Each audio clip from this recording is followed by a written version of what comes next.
Hi, I'm Leah, and today I want to demonstrate two different types of drills. The first drill I'm going to demonstrate is the battery operated drill. This drill is very popular today. The second drill I'm going to demonstrate is this drill right here, and it's the plug-in kind. Regardless of which drill you own or you're thinking about purchasing, a drill is a must-have in anyone's toolbox. Okay, this is the cordless, and there's a few features I want to bring to your attention. Number one, it's battery operated. So to charge it, you want to remove the battery from the drill, as I just did. And then it comes with its own docking unit. You take the battery and just snap it in, and then you plug it in the wall, and it charges the battery. Now it snaps back into the drill fully charged. So the next feature I want to show you is how to remove the bit. Doesn't matter if it's a Phillips bit, a spade bit, or a drill bit. There's a button on the side that determines the direction that the bit is spinning. Well, we're going to take that bit out, so we're going to press it in. Now, with the button pushed in, you grab the chuck. That's what this is. This little round cylinder is the chuck. Don't grab the bit. Don't grab this here. Grab the chuck firmly. And then I want you to depress the trigger. You're going to pull this trigger back. And what's going to happen is the chuck is going to loosen its grip around the bit. Let me demonstrate. I want to show you how the chuck tightens and loosens. I've got the button on this side of the drill pressed in. And now I'm going to pull the trigger on the drill. Keep your eye on which way the chuck is turning. Now I'm going to depress the button on the opposite side of the drill. There we go. And now I want you to watch which way the chuck is turning. Okay.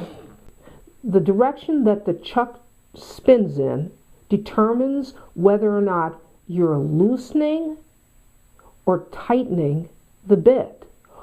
Now inside the chuck, we're going to call them 3 arms. And I'm going to press the trigger, and I'm going to show you what these arms look like.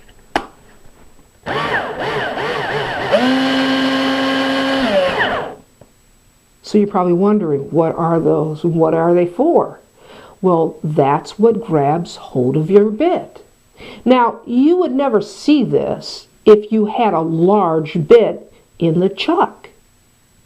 You would only see it when you had a very tiny bit. Let me demonstrate.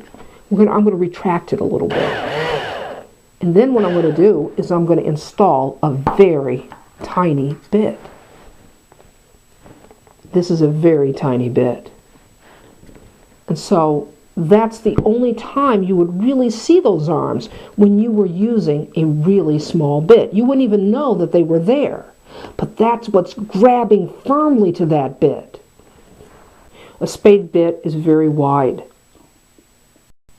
So now we're going to insert it inside of the chuck, make certain that it's centered. And probably the best way to do it is to steady the bit and turn the chuck manually, just till it grabs it. There we go. Now we can hold the chuck firmly, pull the trigger on the drill. And that's it. I'm going to demonstrate how the spade bit works. That pointy tip at the top, that's going to work as a guide. And we're going to get going.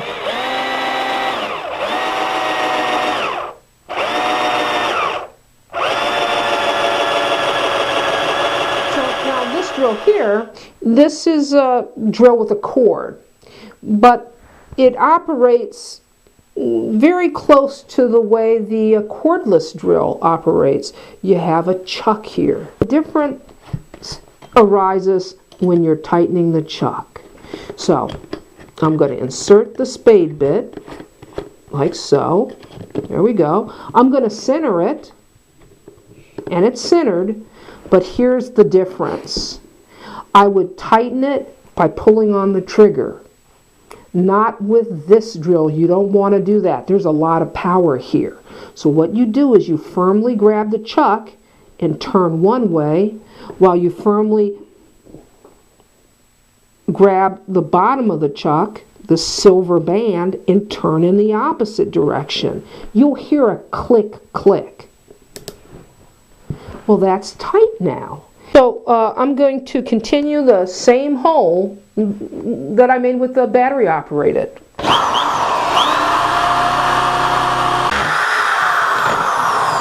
Well, today you learned how to operate not one, but two drills. A cordless drill and the kind that you plug in. This is Leah saying, you can do this. See you next time.